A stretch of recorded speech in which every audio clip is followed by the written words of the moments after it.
भगवान की अविरल भक्ति और मुक्ति। कोने में सर्प को पटका राजा कहते हैं, भीष्म पितामह कहते हैं, मैं राजा के रूप में गंगा नहाने जा रहा था, मैंने किसी को कष्ट नहीं दिया।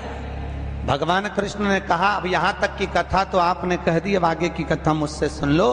तुम्हारे दूतों ने सर्प को उठाकर बमूल के कांटे की झाड़ियों में पटक दिया और वो कांटे सर्प को चुभ गए। सर्प उसमें तड़प तड़प कर मर गया। सांप जिससे तड़प तड़प कर मरा, भीष्म पितामह तुमको भी ऐसे ही तड़प तड़प कर मरना पड़ेगा। ये कर्म का दंड मनुष्य को भोगना पड़ता है। शिव महापुराण कहती है जैसे भीष्म पितामह का थोड़ा सा पाप बाणों की सैया पर पटका, उसी तरह शिव महापुराण की कथा में वर्णन किया वेद व्यास जी ने कि हमारे 7 जन्म के पुण्य, हमारे दादा परदादा परदादा के भी दादा के पुण्य की जब गुल्लक, जैसे बच्चा गुल्लक भरता है ना, 1-1 रुपया इकट्ठा करता है और जब गुल्लक फोड़ता है तो कोई अच्छी चीज लेकर आता है, बड़ा सा गिफ्ट लेकर आता है। उसी तरह जब हमारे दादा परदादाओं की पुण्य की गुल्लक भराते भराते उनके बच्चे भी पुण्य की गुल्लक भरते हैं, भरने के बाद जब गुल्लक फूटती है तब जानो कि अपने परिवार में शिव महापुराण की कथा होती है। ये पुण्य की गुल्लक, बिना पुण्य के नहीं। भागवत कराना बहुत सरल है। 18,000 श्लोक हैं, 7 दिन की है, बहुत सहज। गीता जी श्रवण करना भी सरल है, राम कथा भी हजारों हजार बार श्रवण करना सरल है, पर यह 24,000 श्लोक की शिव महापुराण को श्रवण करना बड़ा कठिन है, बहुत कठिन।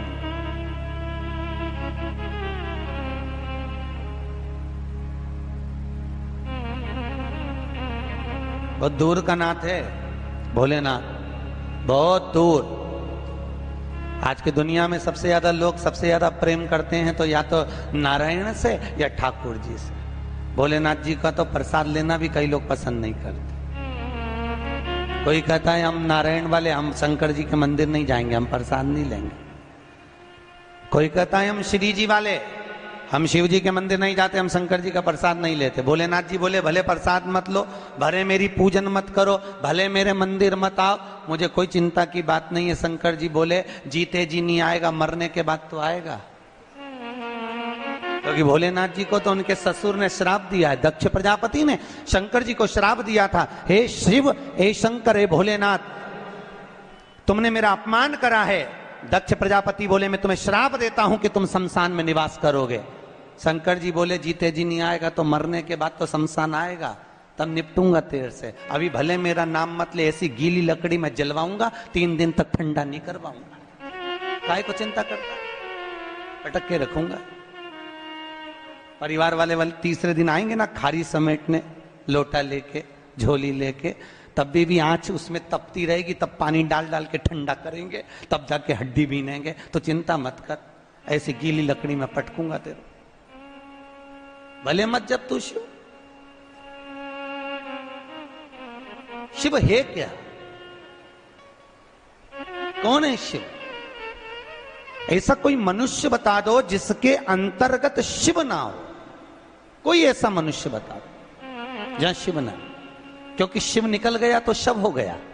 शिव निकलने के बाद ही तो शव होता है। जब तक शिव अंदर है तब तक शरीर चल रहा है, तब तक भजन हो रहा है, तब तक भोजन हो रहा है, तब तक नाम जाप हो रहा है, तब तक नाम कीर्तन हो रहा है, तब तक नाम स्मरण हो रहा है। और जैसे ही इस मानव के शरीर में से शिव निकलकर बाहर हुआ, तब क्या रह गया केवल? अरे बोलो तो, अच्छी जम के बोलो, शव। कथा में हमेशा बैठो तो अलमस्त बैठो, ऐसे मत बैठो कोई न मार ठोक के बिठाया हो। अंदर आते आते किसी ने कहा था कि चुपचाप जाके बैठे रहना, बिल्कुल मुंडी मत हिलाना, बिल्कुल अलमस्त बैठकर कथा सुनना चाहिए, आनंद में। भगवान के सम्मुख में जब भी जाओ तो मस्त दिखना चाहिए भगवान को। जैसे माँ के सामने बेटा जाए, पिता के सामने पुत्र जाए, और बेटे का अगर मुख उतरा हो तो बाप कहता है बेटा तुझे चिंता क्या है, बोल तो सही, मुझको बता क्या हो गया। कुछ नहीं पापा, कुछ नहीं। माँ पूछती है बेटा तू भोजन नहीं कर रहा अच्छे से, क्या बात है तुझ? शिव दयालु है, शिव कृपालु। ये शिव की कथा है और शंकर जैसा दुनिया में कोई नहीं हो सकता। भोलेनाथ जैसा कितना सरल, कितना सहज। मेरा वेंकटेश भगवान भी अगर तिरुमाला के शिखर पर आया तो सबसे पहले आज्ञा ली तो शंकर जी से ली है। कितना दयालु।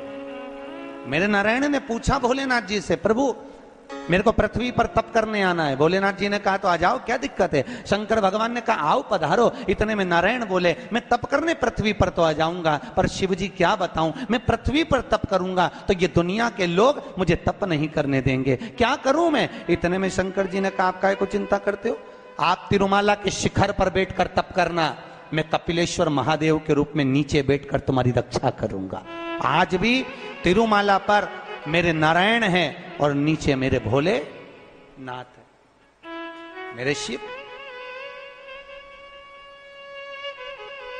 और लोग कहते हैं हम नारायण भजते हैं, हम शंकर जी को नहीं भजते। अगर शंकर नहीं होते नारायण तिरुमाला पे नहीं आते।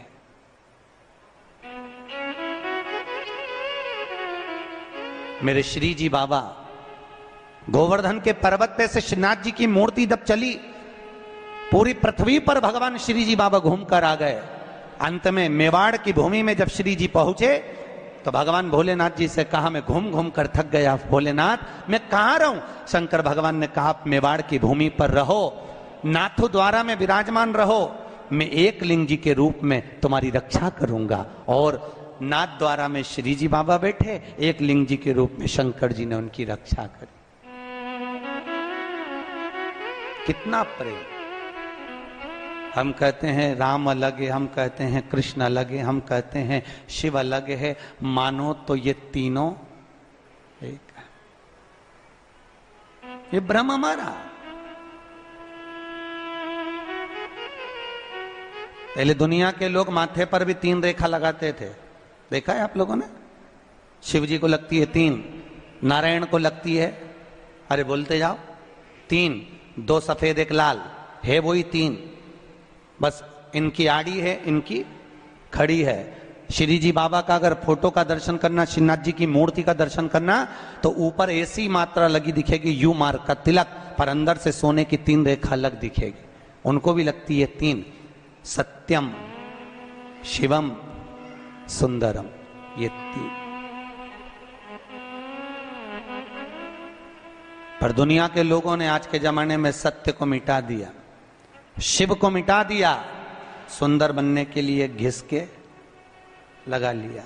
बस व्यक्ति जिससे सुंदर दिखे, दुनिया के लोग आज के जमाने में वो तिलक लगाते हैं। और सत्य को मिटाकर कहां जाओगे, किस स्थान पर। भगवान कृष्ण की 16,108 रानियां थी। कितनी रानियां, जम के बोलो जरा। 16,108, पर 16,108 रानियां होने पर भी भगवान कृष्ण के यहां जब औलाद नहीं हुई, तब भगवान कृष्ण ने अपने गुरु गर्गाचार्य बाबा को बुलवाया और द्वारकापुरी में बुलवा कर पूछा, गुरुदेव मेरी 16,108 रानियों से औलाद नहीं होती, संतान नहीं होती, मैं क्या करूं। गर्गाचार्य बाबा ने कहा तुम चिंता मत करो, पार्थिव शिवलिंग का निर्माण करो। शंकर भगवान के शिवलिंग का निर्माण कर कर एक एक रानी के साथ में 11-11 दिन तक बैठकर शिव जी का अभिषेक करो। और पार्थिव शिवलिंग का निर्माण गर्गाचार्य बाबा के कहने पर भगवान कृष्ण ने करा। एक एक रानी के साथ में 11-11 दिन तक भगवान शिव का अभिषेक करा। तब भगवान शंकर प्रकट हो गए और शिव जी प्रकट होकर बोले, कन्हैया मांगो तुम्हें क्या चाहिए। शंकर भगवान ने जब कहा, कृष्ण बोले मेरे यहां औलाद नहीं है। शिव जी ने कहा क्यों चिंता करते हो, तुमने 11-11 दिन तक एक एक रानी के साथ में बैठकर मेरा अभिषेक करा है, जाओ मैं तुम्हें वर प्रदान करता हूं कि एक एक रानी से। कहते हैं भले तू ब्रह्मा को भज, चाहे तेरी मर्जी पड़े नारायण को भज, पर मृत्यु लोक का देव तो मैं हूं, पाला तो मुझसे पड़ना है ना, तब निपटूंगा तेरे से, अभी तू जा जा। और फिर पाला कब पड़ता है, जब थोड़ी सी भी दिक्कत आ जाए, परेशानी आ जाए, एक्सीडेंट हो जाए, ब्लड प्रेशर ऊंचा नीचा हो जाए, शुगर बढ़ जाए, अटैक आ जाए, तब सीधे पंडित जी को फोन लगा के बोले महामृत्युंजय का पाठ करा दो। शंकर जी बोले अब आया मेरे पाले में, अब आया है, और लगे सब पाठ करने के लिए। कितना दयालु है ऐसा।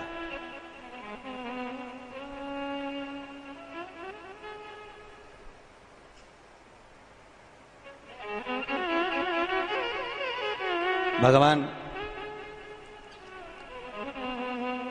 नारायण का अगर विवाह भी कराने वाला कोई है लक्ष्मी से तो वो मेरा शिव ही है। कौन ने कराया था विवाह? शंकर भगवान। क्या नाम है माता लक्ष्मी की, माता जी का?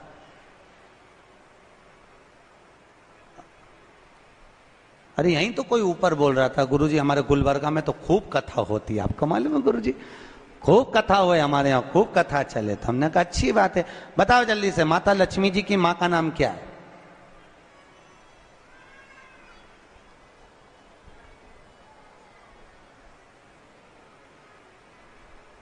अरे बोलो तो। हर हर महादेव।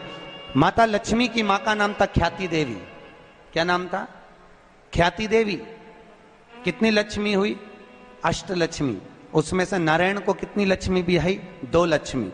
एक माता ख्याति की पुत्री श्री लक्ष्मी और दूसरी समुद्र देवता की बेटी लक्ष्मी महालक्ष्मी।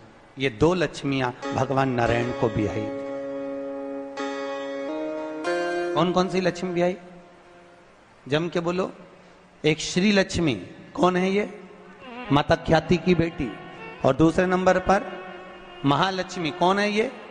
समुद्र देवता की बेटी। अब जिस नारायण भगवान के साथ में मंदिर में लक्ष्मी जी की पूजन करते हो वो लक्ष्मी इन दोनों में से कौन सी? बोलो जल्दी से। है?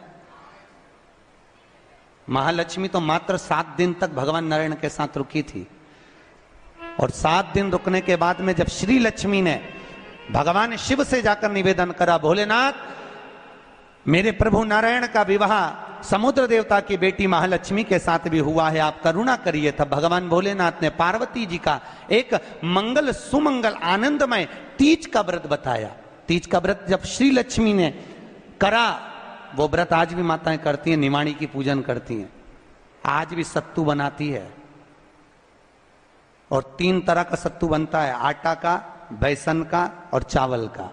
तीनों का अलग अलग प्रमाण है। कल आपको कथा में बताएंगे कि आटे के सत्तू का क्या प्रमाण है, और आपको मालूम हो तो आप हमें बता देना, उसमें कोई दिक्कत वाली बात नहीं हो। और तो कथा तो ऐसी चलेगी, आधी हम बाँचें आधी तुम बाँच देना। आटे का सत्तू, चने की दाल का सत्तू और चावल का सत्तू, ये तीनों क्यों बनते हैं? और सत्तू भी बनाओ तो चक्की ऐसा बना लो, पर पिंडा बनाना क्यों जरूरी होता है? वो पिंडे का क्या महत्व है? और श्री लक्ष्मी और महालक्ष्मी की कथा में वर्णन है दोनों। वो कथा कल आएगी, उसको अपन कल लेंगे। पर आज जो कथा चल रही है कि श्री लक्ष्मी को माता पार्वती जी का विवाह, सुंदर व्रत बताया, और उस व्रत को माता पार्वती ने करा।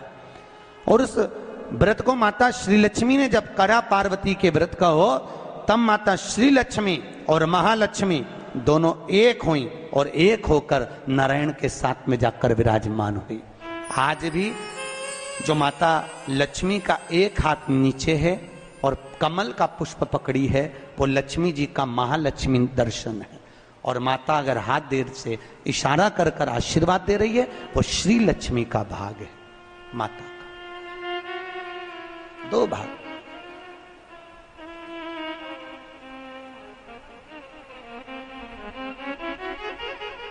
दो भाग में विराज। आज बाबा भोलेनाथ की कथा कह रही, करुणा सागर भगवान शिव जो आनंद की राशि हैं, मृत्युलोक का जो देव है महादेव, पृथ्वी पर रहने वाले जीवों को कष्ट ना हो, उनको सुख ही देने वाला, सदा प्रसन्नता प्रदान करने वाला। बद्रीनाथ किसका था? जिस बद्रीनाथ में नारायण बैठे हुए हैं, आप लोग बोलते हो ना बद्री विशाल भगवान की, अच्छे से बोलो, बद्री विशाल भगवान की। वहां कौन बैठा है बद्री विशाल में?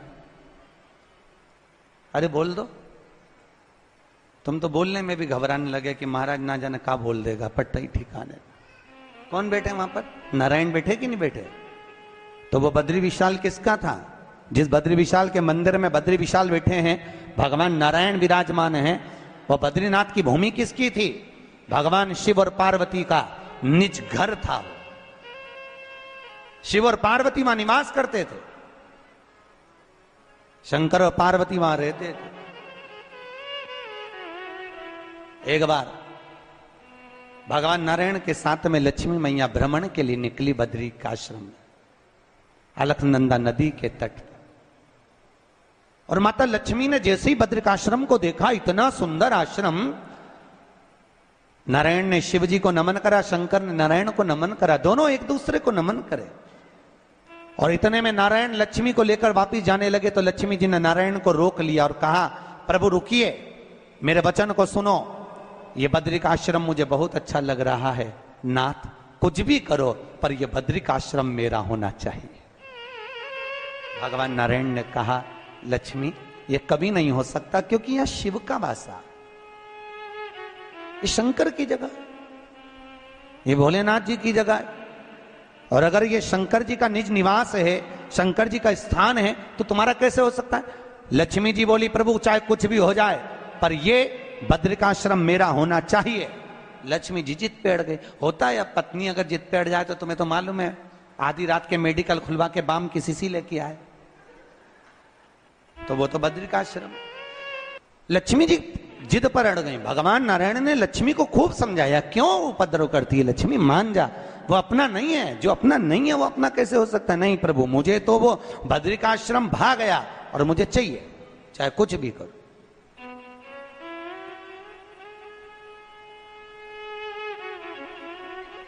और देखो, अगर भाग्य में है, किस्मत में है, तो जरूर मिलता, जरूर।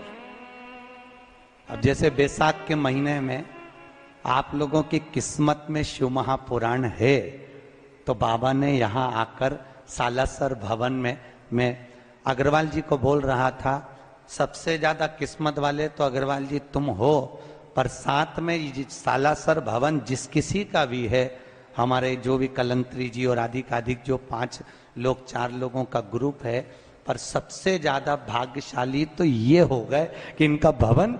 और ईमानदारी की बात बताऊं, हो सकता है, क्योंकि कथा का अगर कोई रसिक होता है ना, तो कथा का रसिया अगर कोई है तो हनुमान जी महाराज को कथा का रसिक कहते हैं। अगर पृथ्वी लोक पर कोई कथा सुनने वाला